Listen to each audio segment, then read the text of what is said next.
rätt.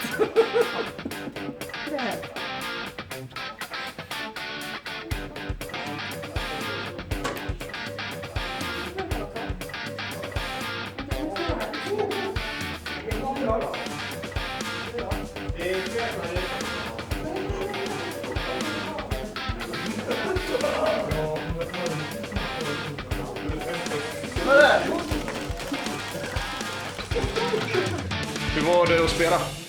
Det var kul. Ja. Ovant. Vi har ju testat lite VR förut, men inte tillsammans. Så det var ju kul att spela i grupp. Lite Helt teamwork. Vad var det ni gjorde då för någonting? Vad var det? Spränga bomb. Arizona Sunshine. Vi skulle starta igång någon missil i något... såg ut som något gammalt industriområde. Ja.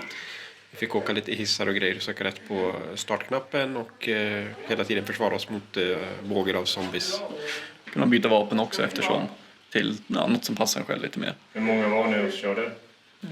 4. 4. Det är väl max man kunde vara. Det var mycket yta att vara på. Man var beredd att man ska vara lite mer instängd. Man kunde leva sig in i det. Ja, lagom mycket tycker jag ändå. Det var ändå skönt att ha distansen till spelet genom att man hörde de som andra som ändå är runt i rummet och man hörde varandra och sådär. Det var inte för verkligt. Nej. Men ändå så pass att man kunde leva sig in i. Ja. Jag kände en stund att jag var lite illamående och då var det ändå ganska lätt att bara andas igenom det och tänka att det är ett spel ändå. Ja, zona ut bara. Ja. Hur funkar det att jobba tillsammans, alltså samarbeta, co-op? Det var ändå bra teamwork utan att man sa någonting och hålla vissa håll. Det bara gick av sig själv i vårt gäng i alla fall. Så hur ska vi summera det här då? Tumme upp, en medien eller så? 2 tummar upp. 2 tummar upp. Ja, men kul! Hallå Rasmus! Tjena, Tja, vad säger du ni ska köra nu? vi ska köra escape room. Har du gjort det förut? Nej, aldrig. Vi har gjort det i verkligheten. Okej. Är du nervös? Ja. Vi flyger! Det dör vi. Hallå? Det känns som att man drar världen. Du måste göra någonting för att jag ska få något jättegrepp. Det ska bli där. Vi är klara. Ja, men skjut här då. Vi var 4 äventyrare som hade fått upp...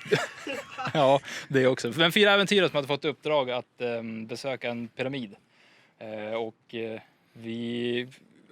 Det var ett pussel rakt genom hela pyramiden och vi skulle försöka ta oss ut ur den också för vi hade lyckats få oss själva instängda där då. I varsitt rum kan man väl säga. Men när vi tog oss en liten bit vidare så fick vi en varsin partner. Och sen i vissa delar av spelet så var alla 4 tillsammans. Vad var svårast då? Det första hjulet som man skulle vrida på, för det funkar inte riktigt som skulle. Absolut. Vi har lite klipp här, det ser ut som du gör Matrix och sånt där. Ja, alltså, man skulle hålla i ett handtag. Man skulle vrida handtaget till en viss vinkel och så skulle man trycka in den. Det första hjulet funkade jättebra. Släppte. Så skulle man göra det igen. Då ville den inte alls följa med. Så jag fick ju stå som i klippet här. Mina handkontroller var osynkade så hon fick starta om dem. Så jag gjorde lite obscena rörelser med mina händer i. Men de i såg spelet. inte ni? Nej, ni såg inte dem. Om ni hade sett de rörelserna hade vi behövt stämplat 18+. Och censurerat. Yngsta medlemmen som jag tror ni kallar Sombrero. Sombrero. Jag vill göra det. Varför kallar ni honom Sombrero? Jag hade en mexikansk hatt på mig. Okej.